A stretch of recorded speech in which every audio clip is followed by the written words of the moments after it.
and 6 accidents with traffic flow have almost occurred with cars exiting, adjoining, and nearby driveways. Laws were changed to be a type which does not substantially obstruct line of sight. Town of Hempstead notes state, contact owner to get see-through fence. Our councilman is supporting this case, and he had requested a change in the law. The town attorney's office had told us they were working to change the law. And the majority of our block has signed a petition which was handed into the board, I believe 2 board meetings ago. And this signed petition states that this solid fencing has created a safety hazard for our residents and requests that it be converted to a see-through type. We have been working with the town for 2 years trying to obtain a resolution to the safety issue. And first we were told no permit was issued for this structure and that it would be converted to a see-through type. Then we were told a permit was not issued and the fence will remain, but there is no permit. Then we were told that the owners produced a receipt. Then for a year we worked with the town's hotline, sending requests for resolution to the safety hazard to different departments within the town.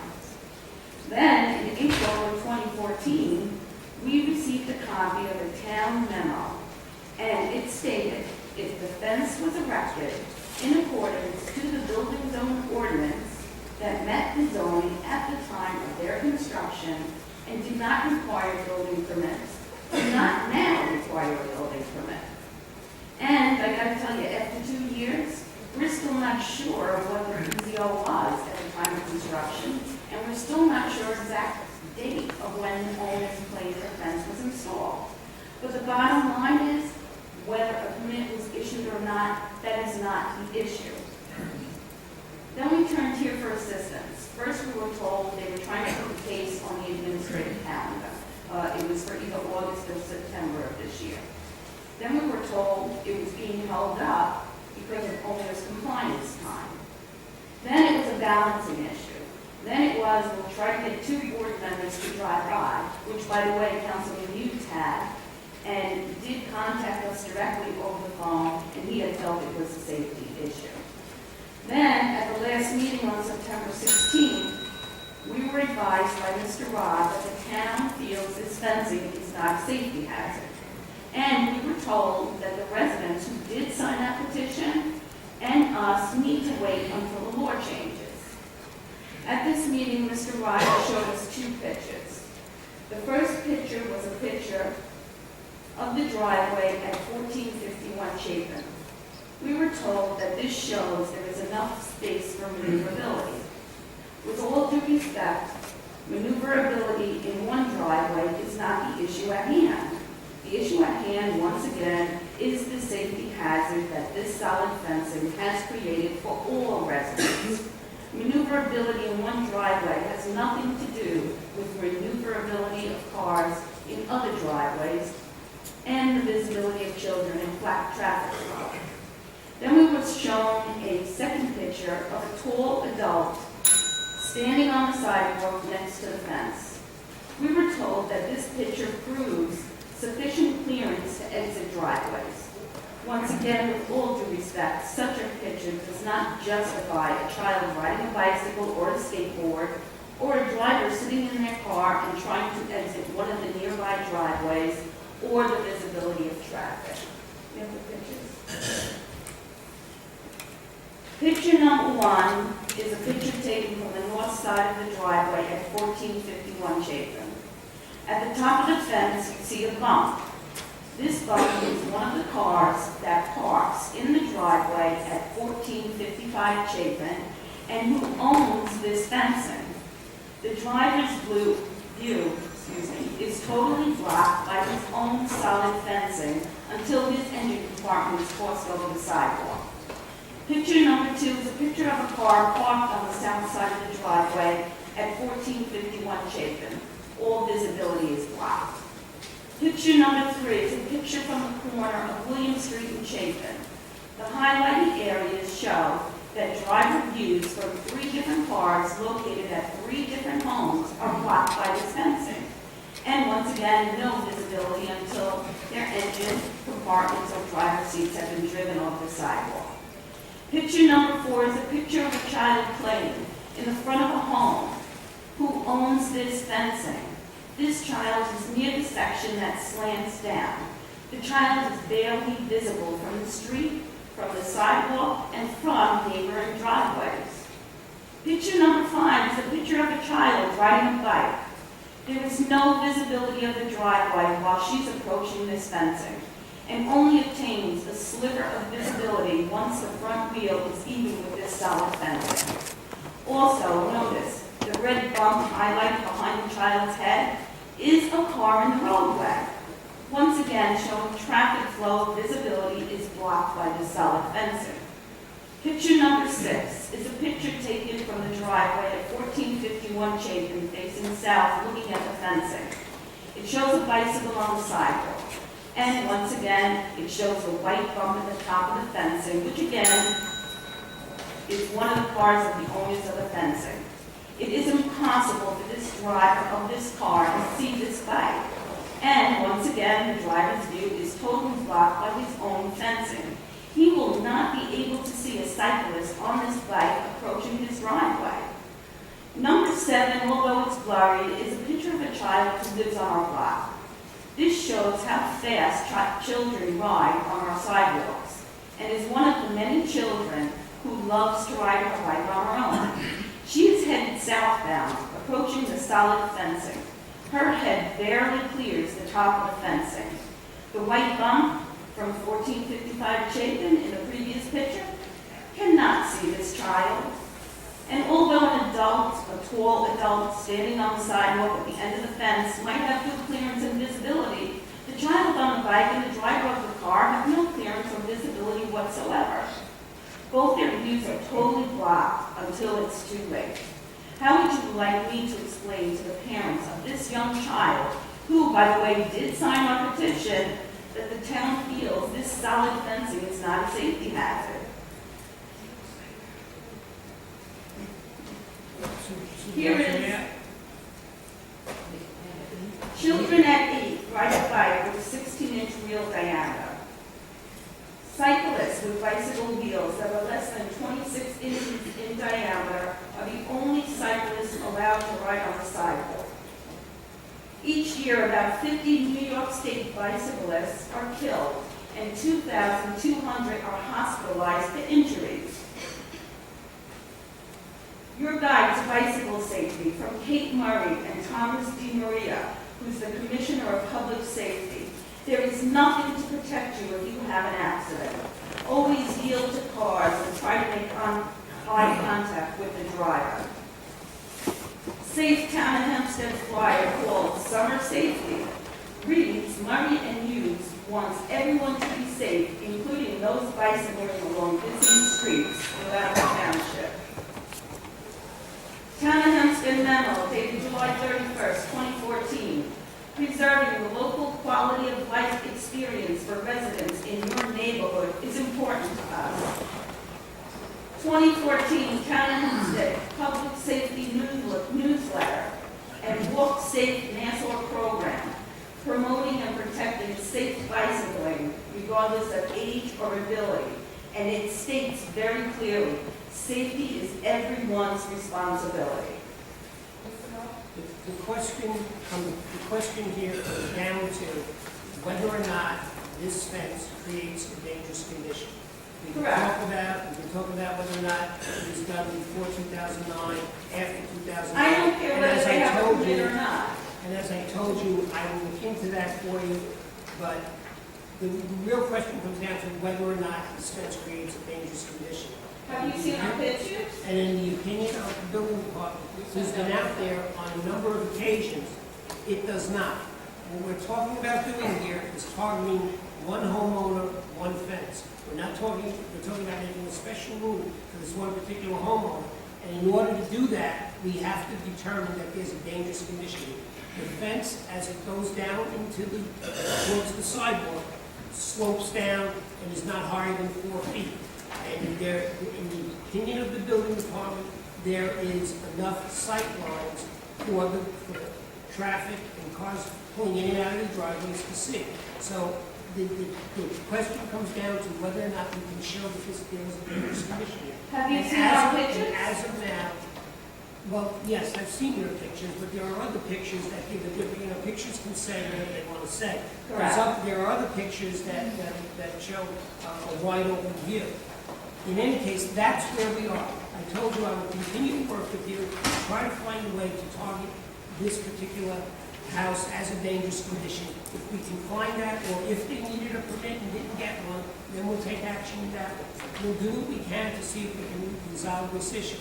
We're even going to reach out to the adjoining owner to see if he might be willing, if he thinks that maybe there's a problem here, maybe he'd be willing to lower the fence on his own or change the fence on his own. Those are all things we're trying to do. This is by no means a decision to say to you, no, go away, you can't do this. We're trying to find a way, but it's a difficult situation because of the fact that we're targeting one specific home. Okay, well, first of all, when we were in the office just now, a few minutes ago, you had said that it's not a safety hazard. I said that the According to the two pictures that the building department had, it was not a safety a number of hazard. inspections and found out that this was not a dangerous condition. Okay, what the board also needs to realize is that you can do as many drive-bys that you feel that is necessary. But the bottom line is, you're not living it. You don't see children riding bicycles and skateboards. You don't see how close the accidents have come. And I do know that in a certain way, this fencing is very tricky, most likely to the town, because I really don't think that there is any other fences or any other issue like this out there. And if there is, I would be more than happy to find out what the property is. That's why in the code, I believe it's 6 feet along the backyard. There is a distinction in the code based on our best. And they would not be able to put that fence up today. We changed the law in 2009. But this fence, and I told you I would look into it for you, you told me you thought the receipt was not valid. I would look into that. Well, So if it was done I feel before that there is. 2009, it was grandfathered. Right, and correct, and I also said to you that I really don't care whether they have a permit, whether they needed a permit. I don't care. This is the information I received from the town. The bottom line is, it's a safety hazard. There has been almost accidents with children. You have to, when you drive by, just because one driveway has more room than the other, doesn't make a difference. The bottom line is, a child riding a bicycle past this is going to get hurt. A child running, my neighbor had grandkids over Sunday night. The kids came out of the house running. If a car was coming out of 1455 Chapin while that child was running, there is no way that they would have seen this child. No way. Then Mr. Ryder had told me to get a petition together for you, which was submitted to the board. This has nothing to, it involves the entire neighborhood. And Mr. Barata, you made an impassioned plea. You've very nicely given us pictures, and we appreciate, obviously, you're very passionate about this. We have reports from the building inspectors. They make a determination. That's why we have building inspectors. They're trained in a certain way, and we have to rely on their expertise. They go out in the field every day. Bottom line is we try to continue work. It seems to be a real problem between you and your neighbor, and that's unfortunate that there hasn't been you haven't been able to come to a friendly resolution. Obviously, it doesn't seem to be a true relationship between you and your neighbor. I don't want to put words in your mouth, but have you had any kind of fruitful conversations with your neighbor, or any kind of neighborly conversations to They try to refuse resolve to this hear matter? anything about it. The fence is there. They say, listen, old lady, I'll do it.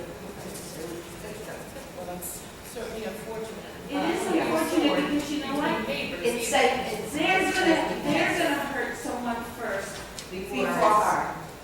And it's a shame because of the young children on the block.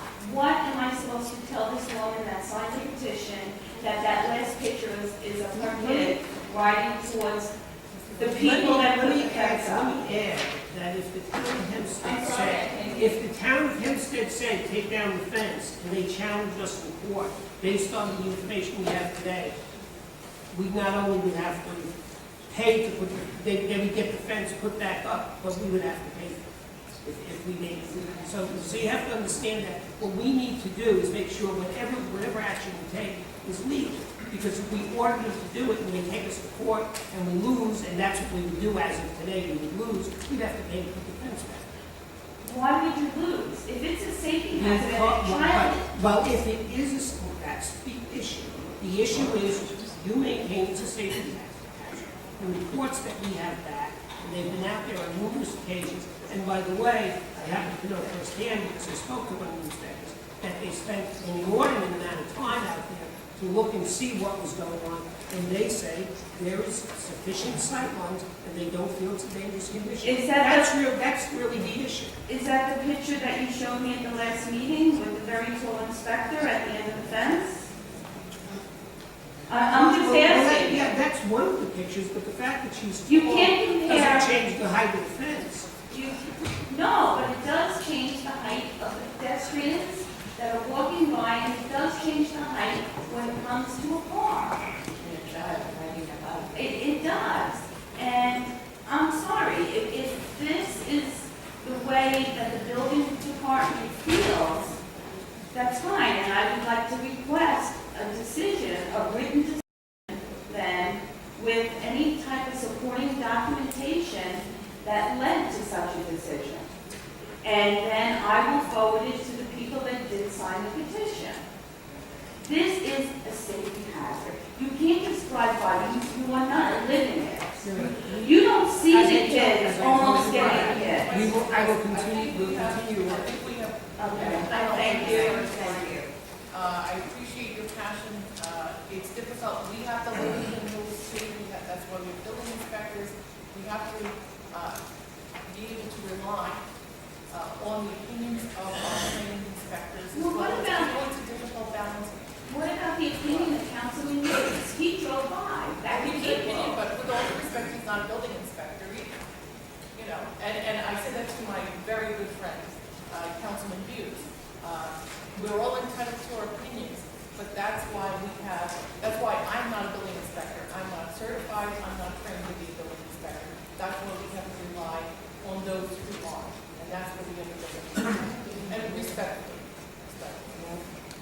So then, Mr. Ryan, you want to look into it?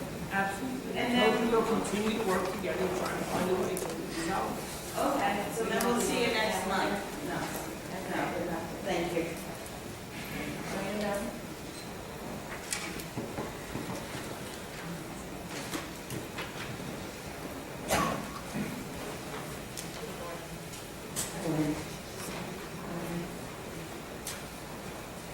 I just want to talk about, I visited the animal shelter, and honestly, it's not as though you have to go in there and try to find things that are problems with policies and procedures. They kind of jump out at you when you know what you're looking at. And I had gone into Kennel 3, which is closed off right now for kennel law, and came across this dog, which is a pedigree chow, 2 years old.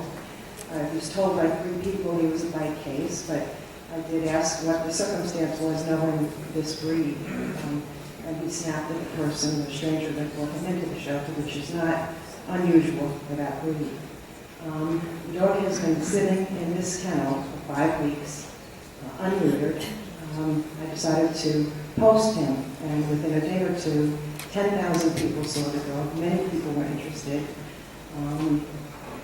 And it was shared over 300 times. This is a really big concern for me because this dog sat in a sick kennel by some miracle, remained well, and did not get promoted by the rescue coordinator. I would venture to say this should be a major problem with the shelter director. Apparently everyone was walking past this dog and not thinking very much about it. A few days later, I finally decided to post him as a very adoptable dog, although there were many potential adopters and rescuers interested already. What was disturbing is when I went back in yesterday, the dog is still in a kennel where I was asked to put on basically scrubs. He's in the middle of that kennel. It's as though you're going in because it's an Ebola virus, it's just kennel cloth. He should not be in there, and he is still waiting for neuter. That's a major issue. This dog should be neutered within a few days of his intake. So, I urge you to find out what is going on with this rescue coordinator. This is just one particular case. I'm not a veterinarian, but I'm wondering if having kennel cloth, you don't submit a dog or a cat to a spay neuter scenario when that dog or cat is sick. No, that is correct, but what can happen during that period of time is dog will be outreached. When these dogs come in, you can start an outreach the second they come in and explain those details. And like I said, when I posted this dog, 10,000 people saw it, many people are interested, yeah. It shouldn't take me going in there to take this picture and post for them to finally put this dog up, outreaching for it. So again, this goes back specifically to a coordinator. It's her job to get these dogs very visible. In addition to that, there is a program within the animal shelter called the Buddy Program, which is a great program. I sat in for a few of their treatments, and it's really not getting promoted on the town's Facebook page. That Buddy Program is the foundation of the foster care program, the volunteer program. On their own small page, they'll outreach and say, this particular dog still needs a buddy. For instance, their program is this evening, and it should be promoted on the town's Facebook page. My third concern is we're starting to lose some really great people at the animal shelter. And I'm talking specifically right now Laura Miller, a person that was there full-time. Not many people can live on minimum wage for that long. And there are headhunters out there that recognize what a phenomenal employee she is. She'd go home, she didn't care if she clocked out, she'd still advocate for these animals. Hempstead Civil Service has really obstructed some of the... It's not Hempstead Civil Service, it's New York State. Hempstead has their own civil service. We do, but most of the positions, I don't know what that particular employee's title is, but just about all of the positions in the kennel, as I recall, in our shelter, are tested positions. Community service, there's many that are not competitive. So again, I'm sorry, but I have to go back to the director. For the director to, and I don't know what's going on behind the scenes. Maybe he is expressing that it's, you can't afford to lose an employee like this that works so hard, is diligent, and there for all the right reasons. This is an employee you want to offer full-time position to, and she's certainly worth it. The next position, the assistant director. I don't see this position being posted, and I specifically would like to ask you, Councilwoman Goosby, I know you're involved with the committee to hire these leaders, and these positions were posted on the ASPCA, the Humane Society of the United States, as well as the Society of Animal Welfare Administrators. What I'm told is that inside people are being interviewed for the assistant director position, and that's a real problem. Particularly if they are historically known to be part of the Republican Club, Republican Club committee people. That is an issue. There's still an assistant director. No, there's no assistant director at the animal shelter currently. I'm going to refrain from sharing the details of that, but she is no longer there. And it's very important for a town board to get involved with making sure this position is posted where it needs to be posted to attract outside people.